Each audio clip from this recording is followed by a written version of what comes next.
Well, we're back. This is Politics and Prepper podcast, Saturday night, 10 o'clock p.m. Central Time. And it's at TalkShoe.com, and that, again, that's Politics and Preppers. You know, there's a lot of politics going on right now, and maybe I ought to be following it more, but I pretty much know what I'm going to do. And nothing that can be done in these debates is going to make any difference to me. But there's some interesting stuff. But right now, I'm going to start with something different. I'm going to start, well, maybe it's not different, but a different topic, something I haven't talked about before. And we're going straight into prepping. You know, a lot of people are talking about, you know, gold and silver, something you need to be prepared for financial collapse, emergency stuff, you know, the stuff we talk about. But I don't know about you, but I can't afford to go out and buy gold. And silver's up high too.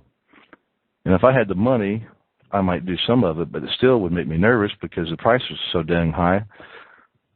Maybe they'll go up, but God, look at the history of it. Is it really going? You think it's going to go up? Maybe a little bit, but I think there's a bigger chance of it dropping if things don't go crazy. And there's no guarantee things going to, shit hit the fan. And what we're doing is just in case anyway, and to different degrees for all of us.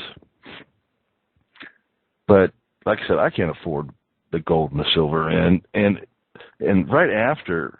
If you're planning on a major collapse of, the financial institutions and structure, and you're thinking money's not going to be worth anything, and you're looking at gold and silver and wishing you could afford it, well, that's a personal decision. And I have a little bit that I've had for years, but I just can't bring myself to buy anymore at the prices they are right now. And right after a major collapse, do you think anybody's going to really be looking for gold and silver? I don't see it. I think most people are going to be looking for food and water and shelter. And guns. And guns to protect themselves, and ammo, some of the really basic stuff that everybody's going to need. But even the ones with guns, and so a lot of people have guns, but they're not prepared, so they're going to want food and water. So something I was looking into now, my family has roots in the Ozark Mountains, and everybody knows that, a bunch of old hillbillies like to moonshine. Now, it's against the law to make moonshine. It's against the law to have a still to producing moonshine. As far as I know, that's still correct. But you can also make fuel alcohol, ethanol, is it? For running motors, generators, so on and so forth. So you could have the stuff to build one, and you can make moonshine if you want to. Now, I'm going to remind you, it's against the law. And if anybody's listening out there that works for the authorities, I went to New Zealand to do this because it's legal there. All right, so here we go. My idea is putting together a still. Fuel is going to be hard to come by. You can make alcohol for fuel out of a lot of different things. So I'm putting one together. And I'm running my first batch tomorrow. Now, if you want to make moonshine, which everybody knows is against the law, but, there's going to be a lot of people, and there has been throughout time, no matter how bad things are, they're going to want their booze. And there's all kinds of booze you can make. But it's a great barter system, and it's a great barter tool. And there's always going to be things that people with a bunch of the trades are going to be able to barter with.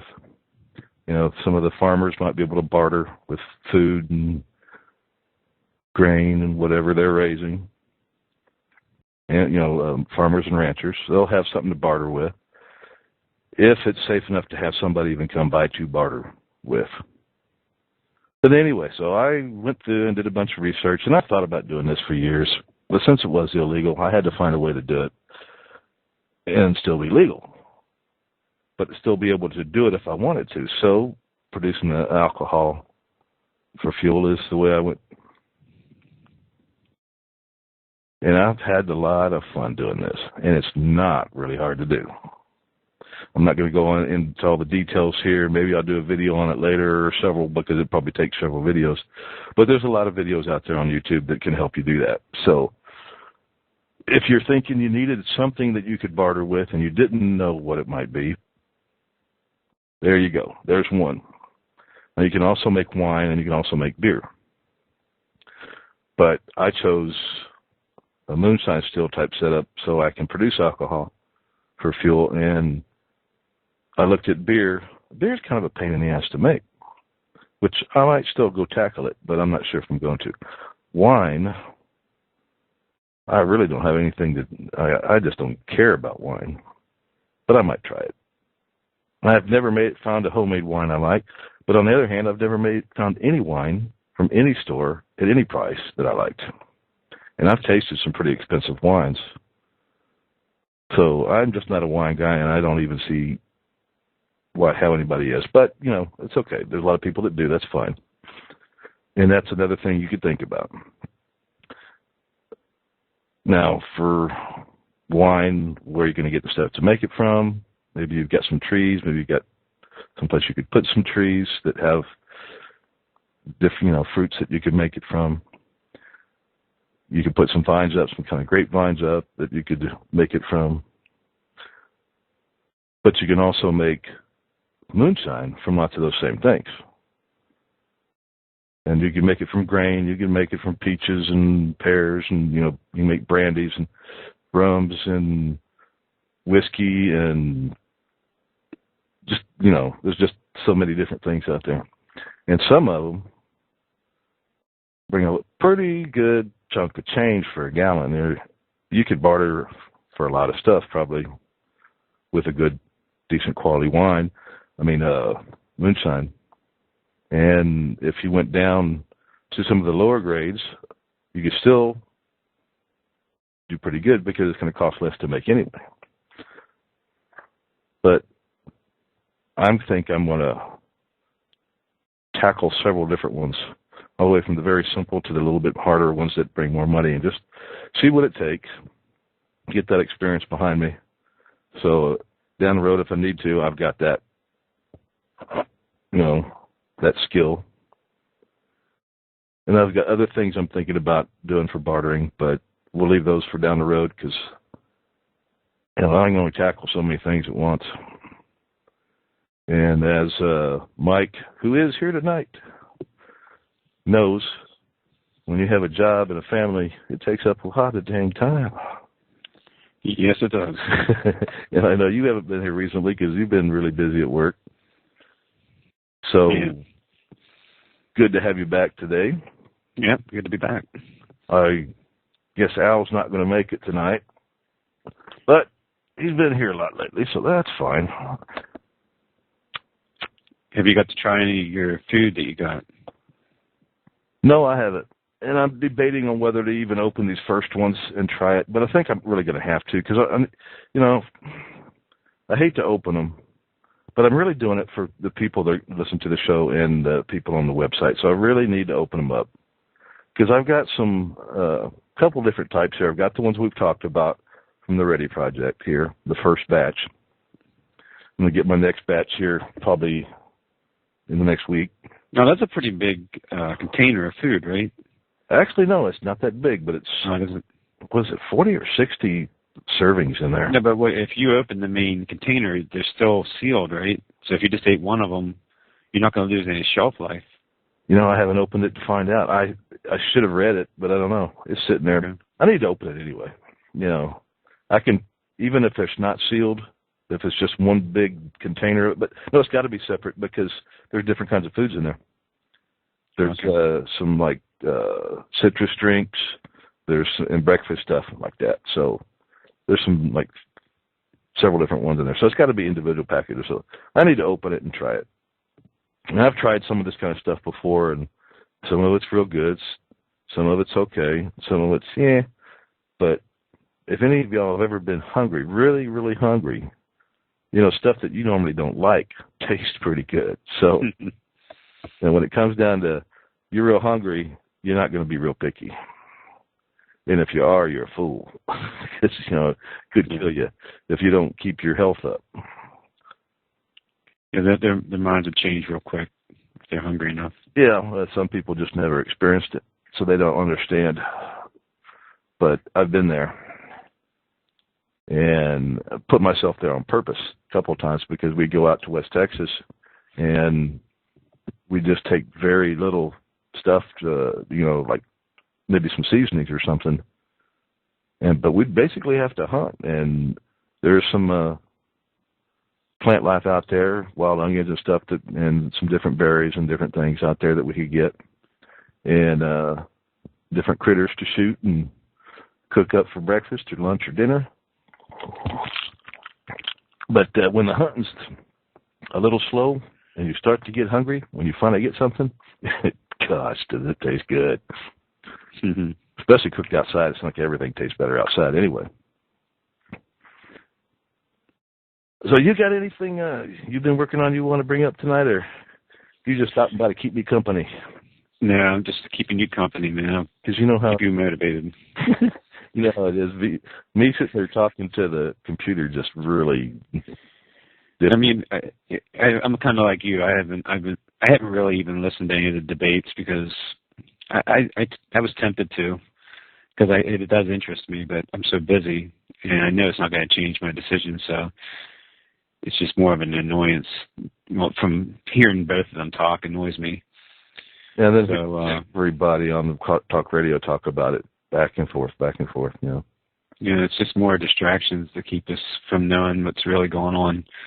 It doesn't really matter who we vote for. I mean, our vote counts. It's important, but, you know, with these two nitwits. And I can't get myself to not vote for Romney. Oh, no, I'm going to vote for Romney, but... Even though it hurts me, once again, we're voting for the least of the worst. Yeah, it just amazes me how much just misinformation is sent around everywhere. You know, I hear them both say that the other party raised the debt. You know, the Democrats say, oh, it was the Republicans, they all raised the debt. And then the Democrats say, or they, you know, say Republicans blame on Democrats, but they've all raised the debt. You know, yeah, so I've seen stats and they show like the bar graphs, which presidents, you know, the Democrats will show that all the Republicans raised the debt the most, but then the Democrats raised the debt too. I guess they don't care that they raised the debt; they're just proud they didn't raise it as much, which isn't. I don't believe it anyhow. So, well, anytime you get to the point where you're borrowing more money than yeah, it's irresponsible. You know, you're spending more money and you're borrowing that money than you bring in, you're in trouble. And if you don't stop, sooner or later, it's going to create major problems. There's and then when you go add a couple extra, like $4 or $5 trillion on top of a big problem already, well, damn, you're going to have a problem. And it doesn't matter what side does it. Bush did it. They've been doing it for how many years? Yeah. Republicans and Democrats. Yep. You know, it doesn't matter. It needs to stop. I don't care who's up there. But I don't think it's going to stop. They all play games with the wording. Like they'll say raise the debt, but some of them use percentages, some of them use current dollars, some of them use, you know, I mean, there's so many ways you can spin it. Yeah. You know, if you just purely in dollars, or is it today's dollars, or is it, you know, is a percentage of GNPs or something? You know, there's so many ways or GNPs, I should say. Yeah, and they leave shit out. They don't, you know, they maybe tell you something and then leave shit out. Like all these damn polls have been going on for the last few weeks. You know, they look good for Romney right now, looking better, but it doesn't mean a damn thing. And, you know, a couple of weeks ago, they're doing these surveys that show Obama, way the hell up there. But when you oversample on the Democratic side, you're going to get the numbers you want. And if you're winning by 7 points and you oversample by 10, well, you're probably losing, but it makes it look good, Yeah, that whole game of swaying people's vote with these polls. I don't think it works for the most part anymore. But there are, there's still idiots out there like Obama phone. God, what an idiot! And that's the type of person that votes for Obama, or one of the type of people. Yeah, it's pretty crazy. And remember early on, Obama money. Yeah, he's gonna pay for my house. Yeah, where's Obama get the money? From his stash. Yeah. Which I wouldn't doubt if he was stealing it from us too, but they all do in one way or the other. Wow. People amaze me. It's like I heard this. Did you see that thing on Facebook or on the internet anywhere about the lady who called into the talk show about the deer crossing signs? No, I don't think so. Yeah, she was dead serious. She called in complaining because she wrote letters to her government and stuff, telling them to stop putting these deer crossing signs up in busy traffic areas because she's hit like 3 deer and is always near one of these signs. And she said they should put the signs in like low traffic areas so the deer don't cross. Oh God! She said they're like they shouldn't tempt the deer to cross in these busy traffic areas because it's dangerous. I bet she was an Obama voter. Oh my God, it's hilarious.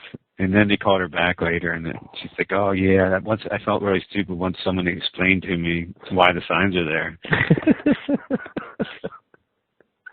Oh my! Well, that's the kind of people we have voting. Yeah, and thing is, we have people like that voting on our side too. Oh, I know. I mean, that's but why it's fun the to government push gets it away away with so much crap because we're so oblivious to basic things. Yeah, and it's not really that hard to sit down and figure it out. No. Don't listen to any of them without going and checking the facts. And be careful where you check the facts, though. If you go to NBC and check the facts, well, it's probably a lie, too. So, yeah. Or CBS or ABC. Was it the National Barack Communications and Always Barack Communications? I don't know. Communist Broadcasting System. Yeah, right.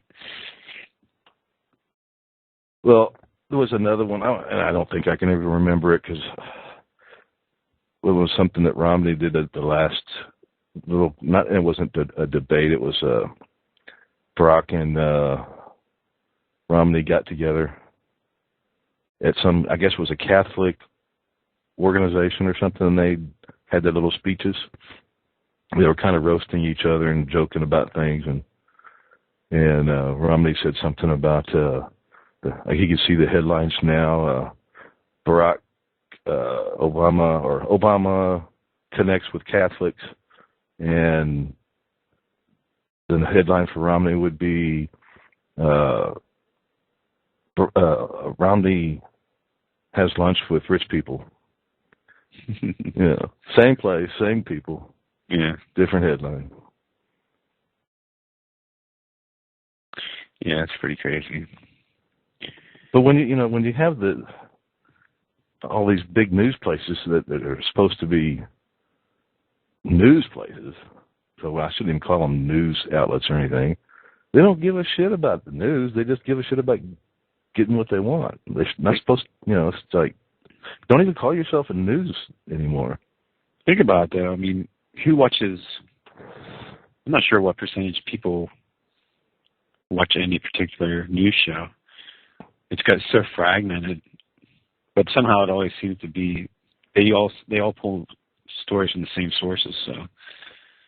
Yeah, but there's still a lot of places that don't do cable, especially, where the environment's wrong, I guess, in some places. But if you get free TV, over the air, you're not going to get anything but ABC, CBS, and NBC. You're probably not even going to get Fox in a lot of those places. Right. So there's still a lot of that going on. And then you got people that won't even bother to try to figure out what the truth is. As long as they're getting something out of it, they don't give a damn. Well, ironically, I think the people with the most access to resources are the most clueless. The ones that have 150 TV channels. Yeah, could be very true. I don't watch much, get my news from TV hardly at all. Very seldom do I turn the TV on and watch news. But I get mine on the internet and on radio. I don't turn my TV on because it's all fuzzy. Yeah, but you got your computer though. Yeah, no. Well, God, I wish I would have prepared better. I had some other stuff I wanted to talk about, but I just can't remember what they were. And like I said earlier, when I'm at work, and that's when I'm usually listening to stuff when I'm out in the field doing stuff. I'm just too busy to sit there and try to write notes down on everything. Of course, there's probably stuff that I've said before that I could say again, but I don't always remember what I said on the show. Just do a summary. Now, I've been doing some stuff related to health and all my other projects. Well, I saw your video. Yeah, I've been doing this whole brain training project. I just started it. It's going to take me about 6 months. But I'm trying to increase my IQ, but mostly my active memory and some other kind of physical, like motor skills and stuff. It's kind of crazy, but.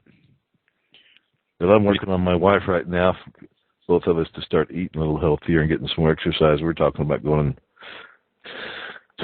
trying to find some things that we think we could do together to get some more exercise, and foods that we could still prepare. Instead of preparing just for one person, we could prepare for two and both still agree. Yeah, it's tricky. Yeah, it is. I'll tell you one thing I learned is that may interest you. I've been getting, I changed my diet almost a year ago and lost a lot of weight and generally feel a lot better. But one thing I've been trying to do is get my blood pressure down. Mm-hmm. And I'd stopped taking my I've been on blood pressure meds for about, 4 or 5 years, 3 or 4 or 5 years, something like that. I had high blood pressure years, a decade before that, probably never got any medicine for it, but regardless. So once I lost the weight and my blood pressure was kind of staying down, I stopped taking them. And then for about 2 or 3 months, I was tracking it, and it was right on the edge of being high, but it was still kind of in the normal high range. Mm-hmm. So, truthfully, it wasn't much lower than that when I was on the meds. So, anyhow. Well, just losing weight is Yeah, it's a good thing for that anyway. So but I think the stress, work stress, and money stress, stuff like that, and then well, yeah, and I know you're where you're at with that. You know? Yeah, and part of my project is lowering stress. So I have a device and some things I'm doing to do that. But the other part was I was started getting these heart palpitations, and I started researching why. I don't think it was really related to my blood pressure or anything. But what I found was it's probably from something that's called biogenic amines. And there's one example of them is histamine. Histamine is a biogenic amine that's in food. I think it comes from like bacteria in the food, and it turns into these histamines. And they can cause like these heart palpitations. And at higher levels, like they can cause anxiety and I think depression and stuff like that. Right. All kinds of crazy side effects, conditions these things can cause. So, I wasn't feeling good last week, and my blood pressure was going really high. I mean, it was like 150 something over 100 one day, which is pretty damn high. What's normal? What's normal for people? I think like you want to be like in a 130 over like 70 or something like that. Okay, I just wanted to make sure. Some people don't know. So yeah, don't quote me on that, but I think that's the numbers. But mine tend to stay up in like the 80s in the lowest number. And that when it's high, it's up in the 90s. I can tell when it's high because I get really irritable. and I could feel it, like just feel like anxious. So anyhow, that's what was going on, and then I started researching it, and the same thing was causing those heart palpitations can also cause like the high blood pressure and this anxiety feeling. So anyhow, I stopped. I think it was coming from my coffee. I think it has these. I know coffee can have these amines in it, these histamine, and I don't know if it's that or the caffeine. So I stopped drinking coffee, which is stupid. It was crazy hard for me. What you're putting your butter in? I don't know. Food. I made some bone broth, which is really good for you, by the way. If anybody wants to get healthy and have better, they reduce sore joints. And but I can just tell you this real quick, 'cause this is pretty relevant.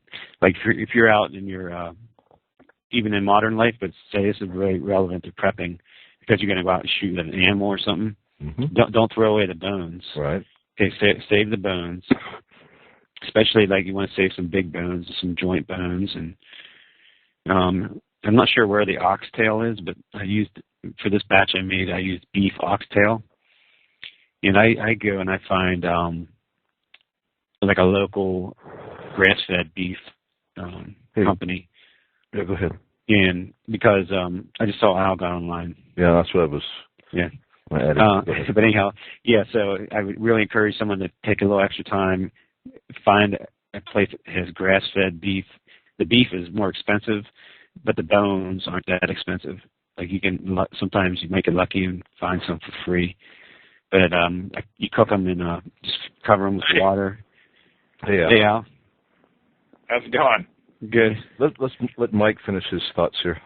Yes. Anyhow, I put them in like a crock pot, cover them with water. You can put some onions and stuff in there, celery, carrots, and I cook it for like 72 hours on low. Just simmer, almost boiling, just if light boiling. If you say boil, you want to turn it down. So I did that for like 3 days, and what you get is like, and usually then you screen it and get all the stuff out. But you get like collagen. It pulls all the collagen and all the good stuff out of the bones. And when you cool it, it's like a Jello. It's like it wiggles like Jello, and that's when you know you got all the collagen and everything else really good for you. But you want to try to get grass-fed bones because this standard industry-raised beef, all the toxins go into the bones and the fat.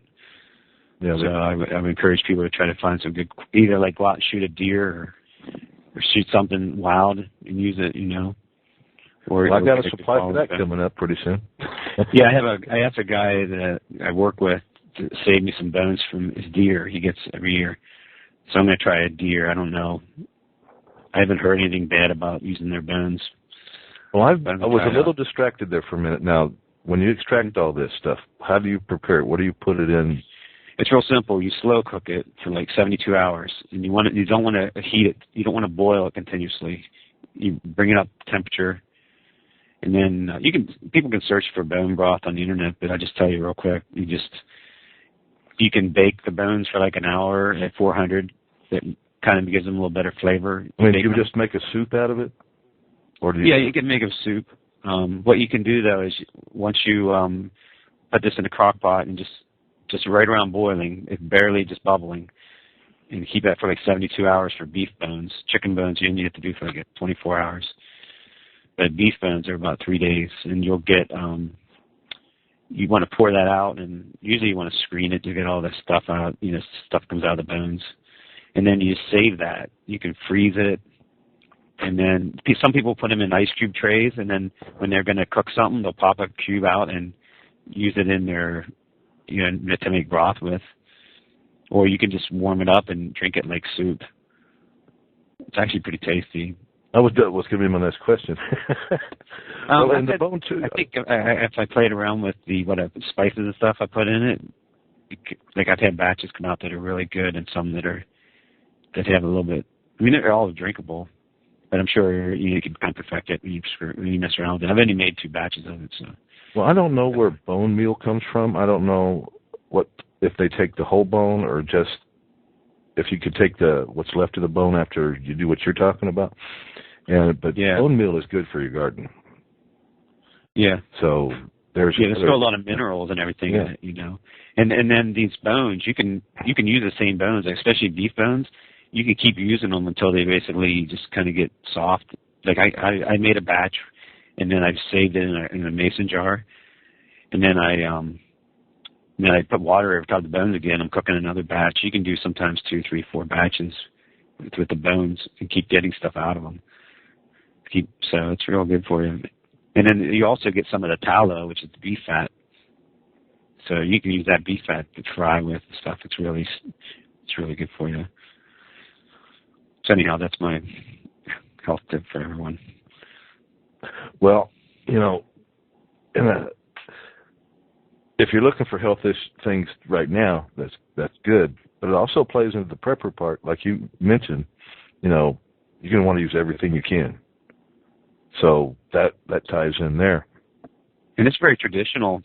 If you go back through history, it's very traditional to use the bones and the organs too. I mean, some of the liver and the heart, they're super healthy for you. That we've gotten away from the old traditions from even like 100 years ago of eating all this stuff. And that's one of the reasons why we're not as healthy today. Well, I know a few old timers that still talk about eating a lot of that stuff and still to this day use it. It's just old timers. Put the bones in a broth and make a stew out of them. You make a chicken, you put everything in. At the end, you cook the bones down. And you could cook them down for chicken for like 24, like 30 hours, and the bones are like soft. You could smash them with your fingers, And I even ate a piece one. You can just eat the bones, the chicken bones. They get so soft, you can just eat them. Never tried that. Yeah, I mean, literally, you can just rub them in your fingers and just get that soft. So, my dogs loved them. I gave them the chicken, what was left of them. Probably the most healthy thing they've ever eaten. Could be. But, I think some of the dog food, cat food stuff is probably healthier than the foods we eat. Yeah. Because they put a lot of stuff in there, and even, we've probably talked about this before, some of the veterinarians are, and that's how we're getting the animals to live so long, because they're eating so healthy. Because we're putting such good stuff in there, and they eat healthier foods than people do. Which I don't doubt it. That's probably one of the biggest things that helps them. We're not feeding them Pepsis every day. Yeah. So what's up, Al? Oh, not much. Well, you missed my discussion on alcohol distilling. Alcohol distilling. Yeah, well, it's illegal to make moonshine, but it's not illegal to distill alcohol for energy.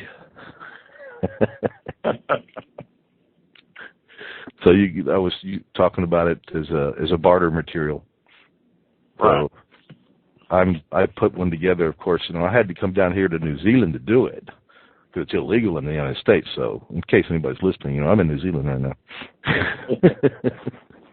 Well, it's like I was hearing one of the prepper guys talking about, things to prepare for in case, the stuff hits the fan. And one of the things he was talking about was getting your ham radio operator's license. I'm like, who gives a shit about a license?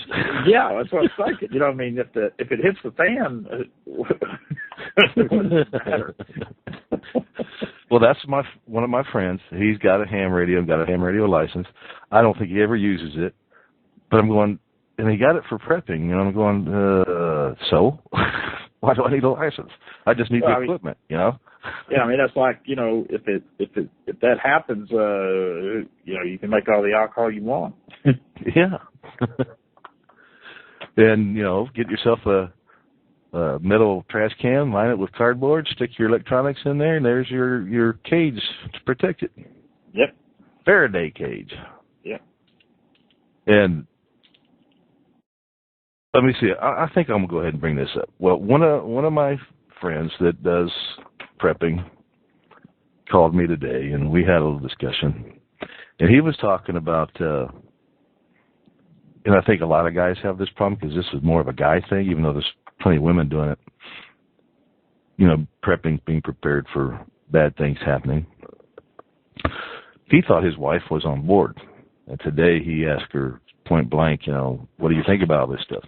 She goes, I think you're all a bunch of idiots, and ain't nothing going to happen, and if it does, it'll probably be long after we're dead. So he was all upset. And he was, overacting. He was so mad. I guess he was, because she had gone along with it for so long and just let him do it without saying anything. And I guess he was feeling a little betrayed. He was so mad. He was saying, well, and my daughter's the same damn way. And, well, if shit hits the fan, we have to get out of here. Well, I'll just leave him here with what's in the house, and I'll take the rest of this prep and stuff with me since it's nonsense.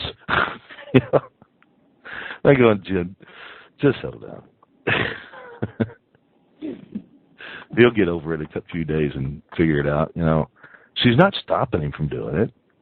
So who cares? As long as she's not stopping him and not raising hell with him, giving him a hard time, making him miserable over it, then why it doesn't matter. And if something does happen, then at least they've got some stuff to be ready with, Well, she'll either be right or she'll be on board real quick. Yes. When this happens. There won't be any argument from her about being wrong. It'll just be, give me some damn food. Right.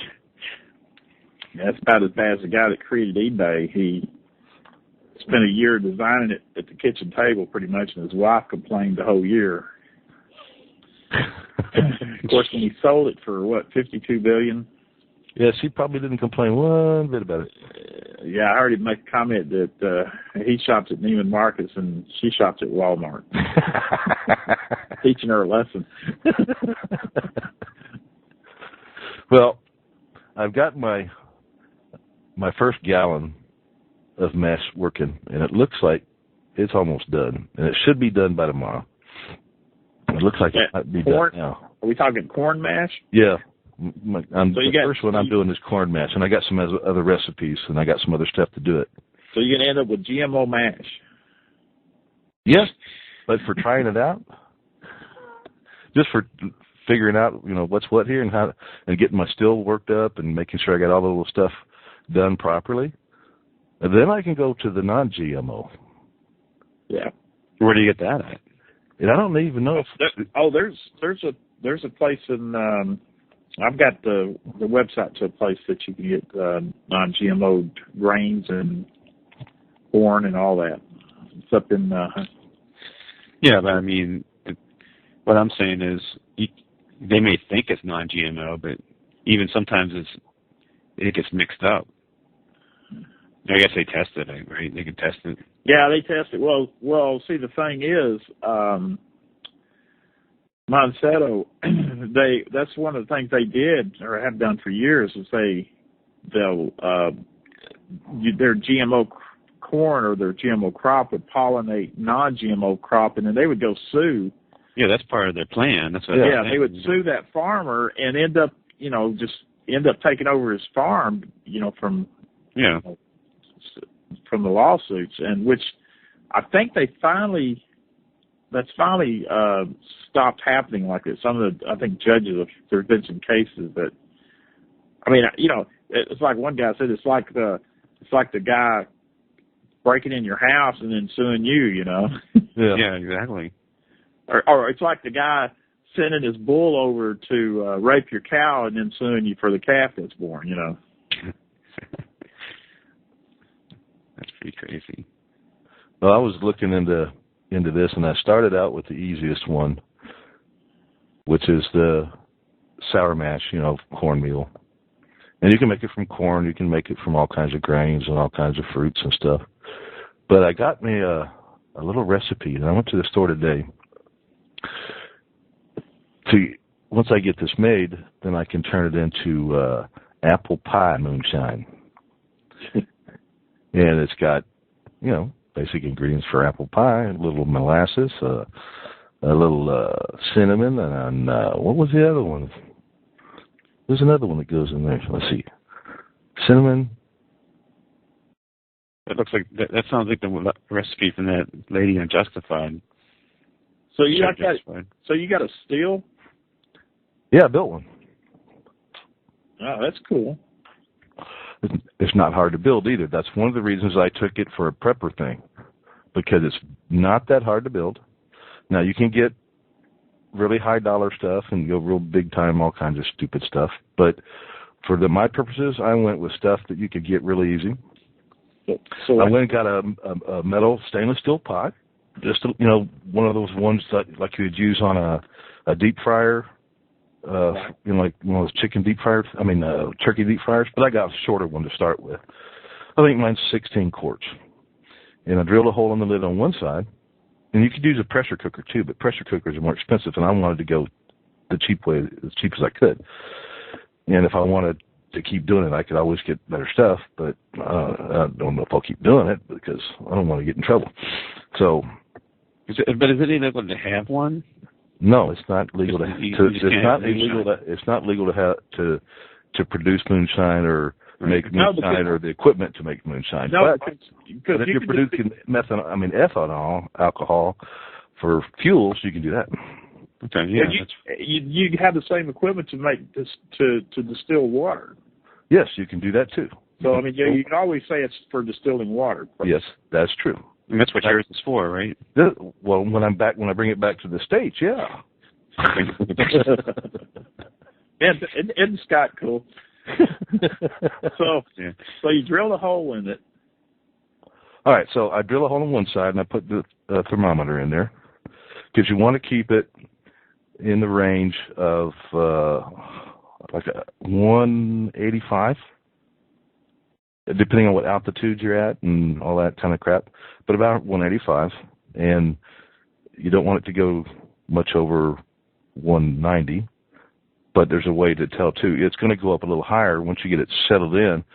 As the mesh cooks down, as your wash cooks down, it'll start getting hotter in there.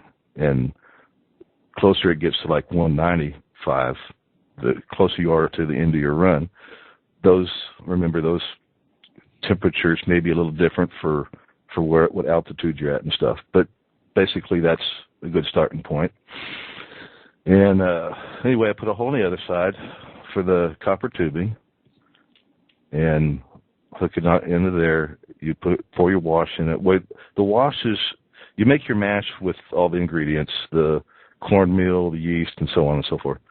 And when that's ready, which this one will be ready tomorrow, then you filter it, pour it through a coffee filter or cheesecloth or something like that.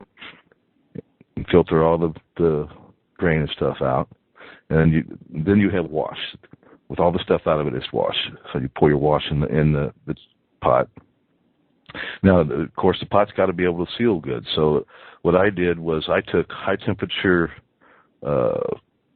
gasket sealant, and I just went around the lid, smoothed it out, and let it dry, and I set it on top, and I just take some little $2 vice grips and go around the sides to seal it.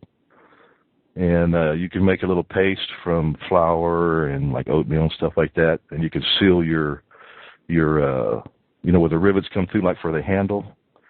You're going to need to seal that, and you're going to need to seal where the tubing goes into the top of the pot. You're going to need to seal that. And this is just an easy one to take apart and put together. You could do it fancier. You can put fittings in there where everything kind of fits together a little bit nicer and take it apart. But I went with the simplest way.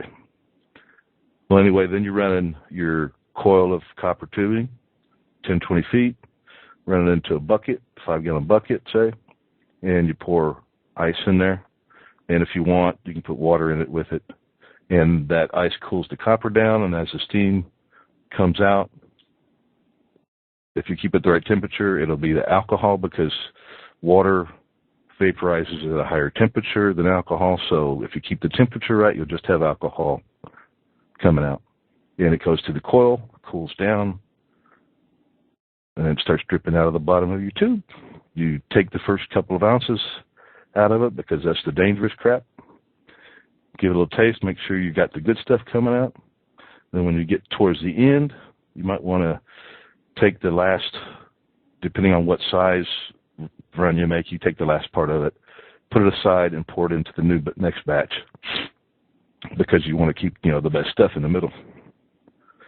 Now, I'm thinking I'm probably only going to get like a pint out of this gallon, But it's a test anyway, and I've got more stuff. I can make it a little bit more and kind of figure it all out a little bit better. But it's really not that hard.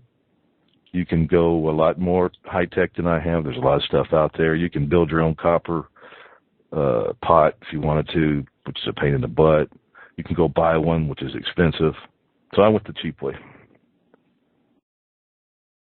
And I'm not much of a liquor drinker anyway, so I don't really need to make a bunch of it because I'm not going to drink. I might taste it, but I'm not going to drink a bunch of it. I can pour it in one of my generator motor or something and use it to power that up. Well, anyway, I thought it was a good thing to give it a try because, like I was explaining earlier, I kind of got that stuff in my blood from my family on my dad's side, coming from the Ozark Mountains, the hillbillies, And I just never did it in the past because I thought it would be too expensive. But I never really looked into it. I thought you had to have the big kettle, brass kettle, and all these brass tubes and all this other stuff. And I was thinking, God, that's going to be expensive. Well, I found you don't have to do it that way. Wow. But I am looking forward to it. I've had a good time with it. So I'm going to give it a try. And, of course, I've got lots of people at work ready to sample it. But I don't know how to get it back to it from New Zealand to here. I don't think they'll let me get on the plane with it. Oh, UPS. So how's the dehydrating going? Dehydrating's good. I picked up some more stuff today. I was at the store picking up some ingredients to make this apple pie moonshine. Yeah. And did you get any of those Knorr side dishes yet? No, I didn't. I did not. I forgot all about them when I was there. I was telling my wife there was something else I was supposed to look at while I was here.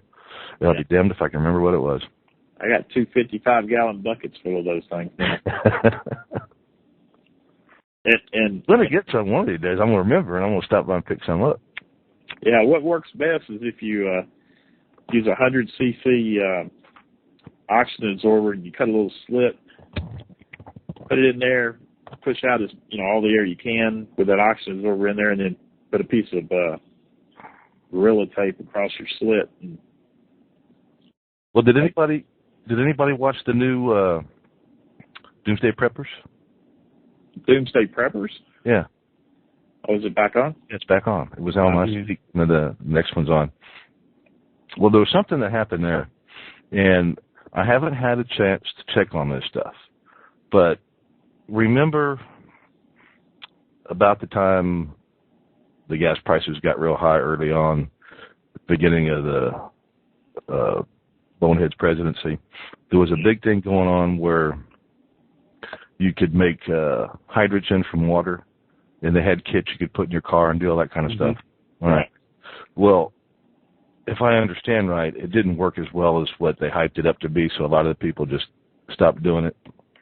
But I was thinking, if you could, I know they work to a certain extent. I just don't know what, all right? And I'd be damned if I can remember this, but what the name of this other was, and maybe I'll remember it and I'll go through next week, because I just remembered this just a minute ago. There's and this is for like energy to run your stuff with. There's this little engine that looks kind of like a steam engine, and you heat up one end of it, and it gets the piston to moving, and then it turns the wheel. And I think it's the air that runs through it that does it, but I don't remember exactly even what the name of the dang thing is, so I'm going to have to go back and look. Well, anyway, just play along here, since I can't remember the name of it. Just say you got this little steam engine thing here, but it doesn't run off of steam. It runs off of air. Now, you have to have an energy source. All right, so you could have lots of different things, which sooner or later you're going to run out of. If you power it by the sun with some kind of magnifying thing. Remember the old big screen TVs? They had that big magnifying glass in front of it. Right. You take one of those, but then you have to sit there and all the time and adjust it to where the sun is hitting it just right, all right, to heat that little tip off that motor. Or you could have natural gas. Well, if you're, depending on what happens, you may not have an endless supply of natural gas. And you might want to save that more for cooking anyway. So what are you going to do? Well, maybe one of those, and I got this from the show the other night, they had this little contraption that one of the guys had put together, and it was making the hydrogen from water, and they had a little torch at the end of it. And, it cut pretty good. You could cut like aluminum with it and stuff, but I don't think you could cut anything real thick with it. But I'm thinking if you could do that and put one of those little things together and just put it at the end of that little motor to keep to generate the heat, well, if you can produce this from water, there's a pretty good little thing to look into, at least an idea to look into, because you could generate electricity to keep your motors charged up or what? I mean, your batteries charged up, or run a couple lights or something. Because you could, on that little motor, you could put a little generator on the other end of it.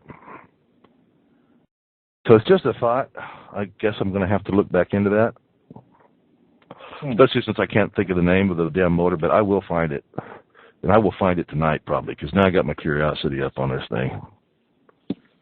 But just because, and I keep telling people, use your imagination. Think of things that you can do with what you've got.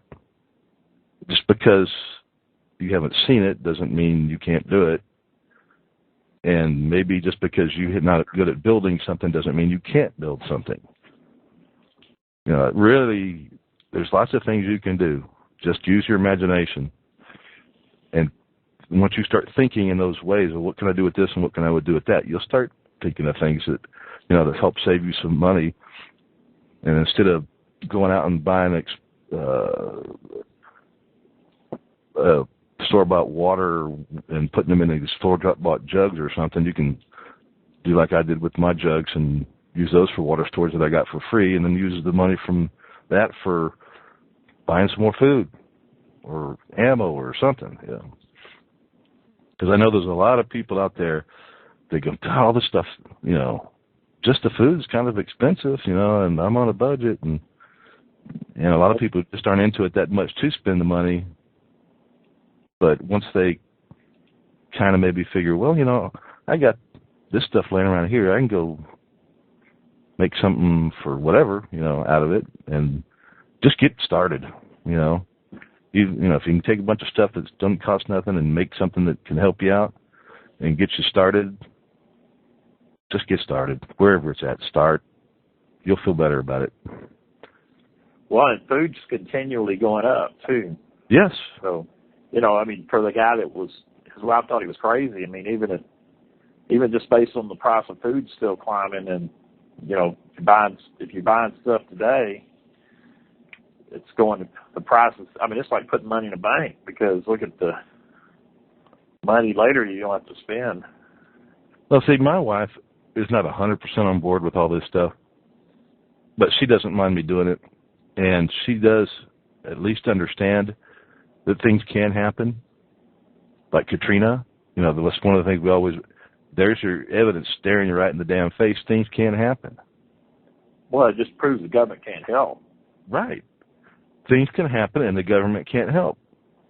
Maybe it's 3 days, maybe it's 7 days, maybe it's whatever. But depending on how bad it is, you're on your own sometimes. But if it's only 3 days of food and water, which doesn't cost you shit to put together, excuse my language, but just those 3 days can make a big difference. My wife was telling me today, because I told her the story about my friend and his wife that didn't, the story I told you earlier, that she wasn't on board. And anyway, I was talking to my wife about it, and she goes, well, there's been lots of times I go up to the grocery store and they're out of all kinds of stuff. So I can only imagine if we had some really bad weather and they couldn't get here for a couple of days. So she doesn't have a problem with me having some of this food running. Now she's wondering, well, how long can you store it? Well, a lot of stuff you can store for 10, 15, 20, 30 years. Just depends, on what it is and how you're storing it. And a lot of this stuff, you can take it out, like the freeze drying. You put something together and you put your date on it and you rotate it. Once you get to the point where you think that's enough, well, you can rotate it out and you can use it. Right. Rehydrate it, make stews or whatever, chilies, whatever. It tastes fine. Yeah, I mean, even if you just, stored up canned goods, I mean. Even just canned goods. You could definitely rotate that stuff out. And that's one of the things I did. I got those little racks where you can put 10 or 12 cans in it, and you take one out of the front, and when you buy the new one, you put it in the back. Yeah. Automatically rotates them out for you. You're going to need more than 10 or 12 cans, though. I know, but the racks for each rack is, 10 or 12 cans, but you can, buy multiple racks. Some green beans, corn, chili, different kinds of beans, whatever it is you want to do. Yeah. And you can have multiple racks. I got a bunch of storage space in our washroom that I could probably put a year's supply of food in there without a problem. But I haven't even touched on that area yet. Mm-hmm. So anything else interesting going on? Any politics out there you want to talk about, Al? Because I pretty much missed the politics this week. Well, did you hear about Obama's ring? Didn't we talk about that last week? Oh, I guess we did. That's right. We did. Go ahead again. Hit it again. Well, just it's got Islamic inscriptions on it, I should say. But it's finally came out. He's got to be a Muslim, or who in their right mind would be wearing an Islamic ring if you weren't Muslim? And it would answer to why he bows the way he does? Yeah. People? Yep. Yeah, I always had my suspicions about him anyway. There's no way you can be a Christian and do the things he does and act the way he does. He can say he's Christian all he wants to, but he's a liar like the rest of them. What kind of Muslim lies about his religion? Do what? So what kind of Muslim lies about his religion? It's it's actually in their theology. It's okay. It's okay to lie to a non-Muslim.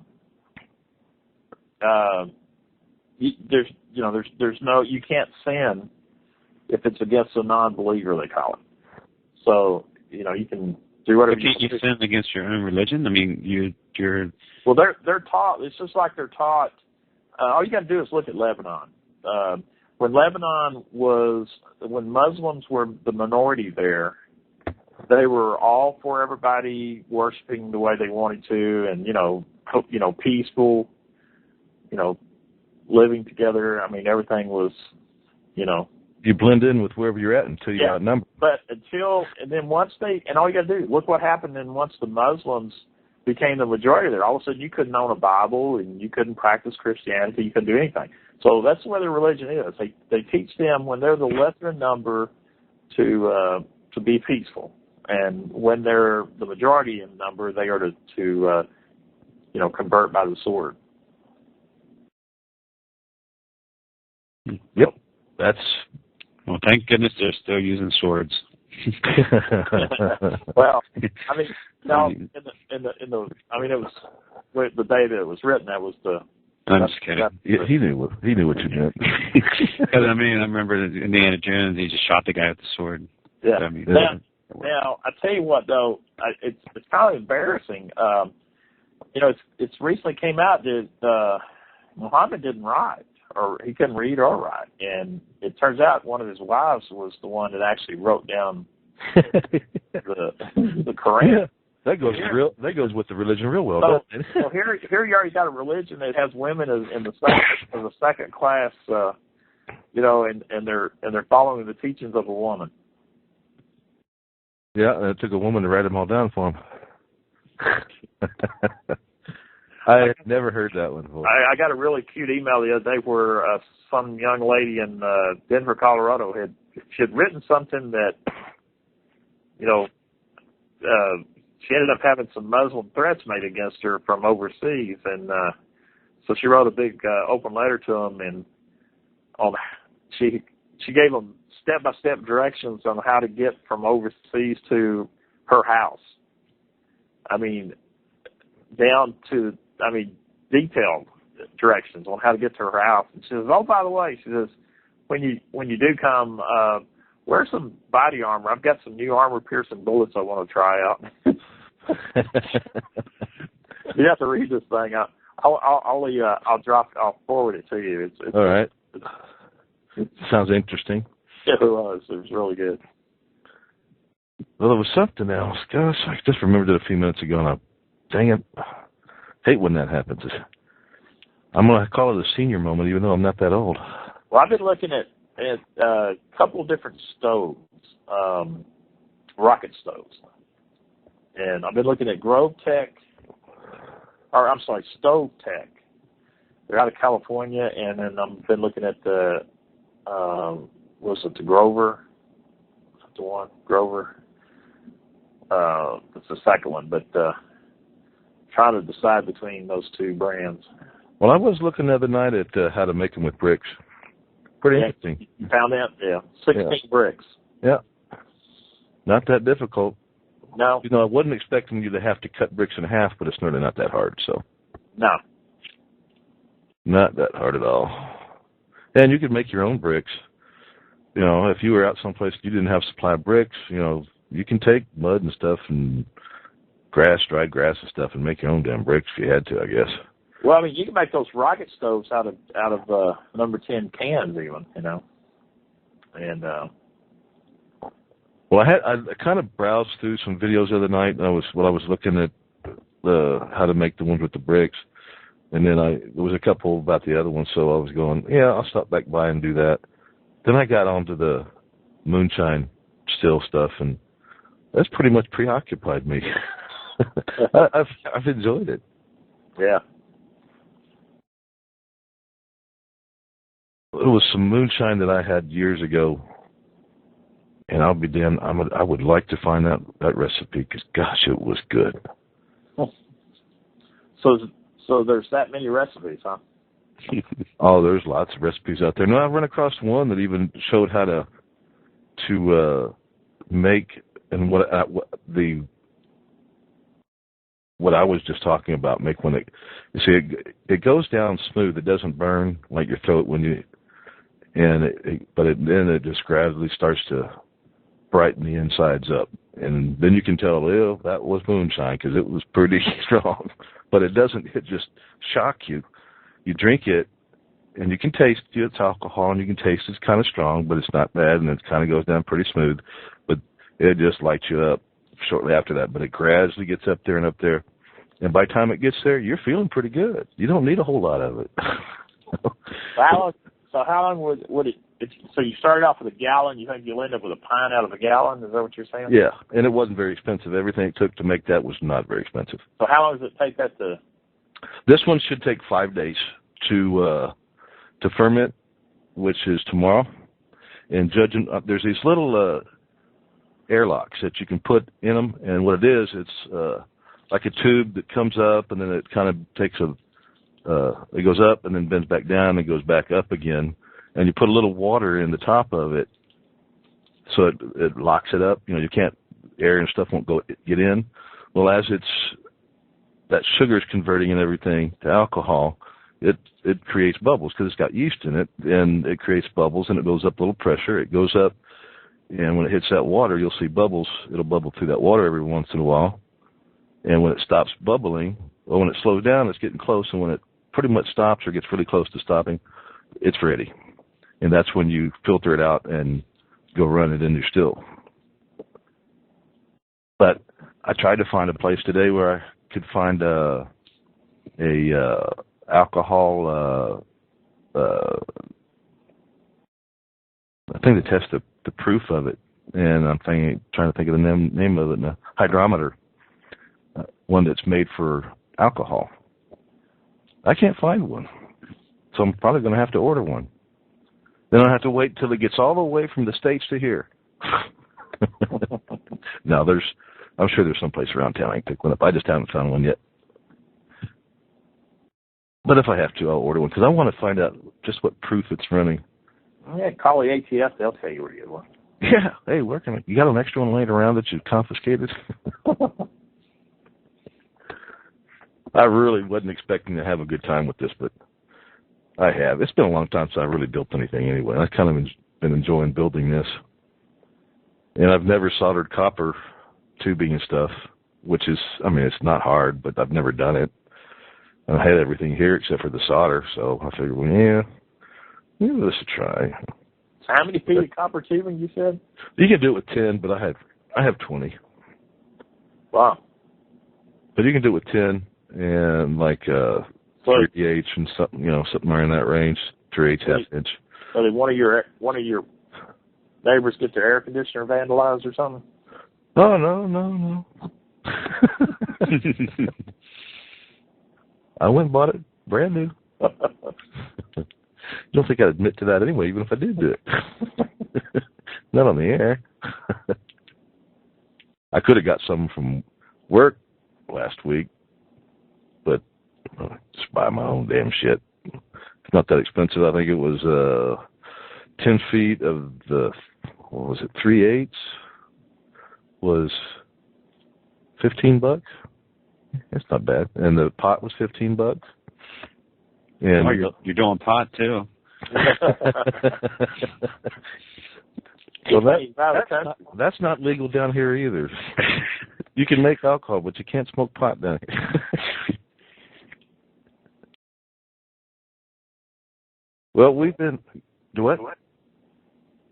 Oh, maybe I'm here to echo. I guess I thought somebody's trying to say something. Well, does anybody else have anything else? We've been on a little over an hour. Oh, yes, we have. Oh, I know. I think I remember what it was. This week, and maybe it was late last week, more and more has been coming out about the, excuse me.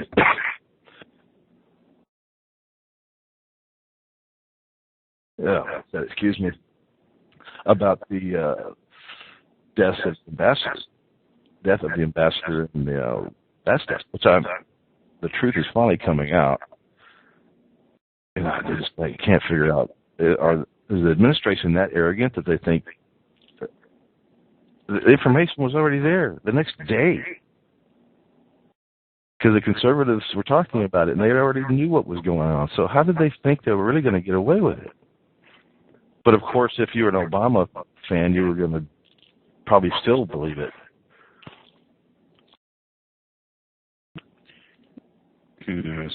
I just hope it stays up there, stays out there for a while, and it just doesn't fall to the wayside. But it probably will, because if Obama loses, which I hoping he does, then it'll just be dropped, and if he wins, it'll be dropped too.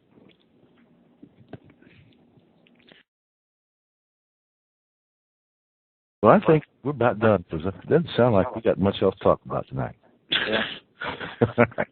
Y'all want to hang around for a minute after I'm done? Yeah. Let me turn this thing off. All right. That's the end of the show tonight. This is Politics and Prepper, episode 27. Whoa. Has it been that long? Anyway, episode 27, the Politics and Prepper here at TalkShoe.com. Mike, what's the website? LiveFreeNews.com. All right. Do you want to give them the other website, yours, for your other health stuff yet? No, that's down. Okay.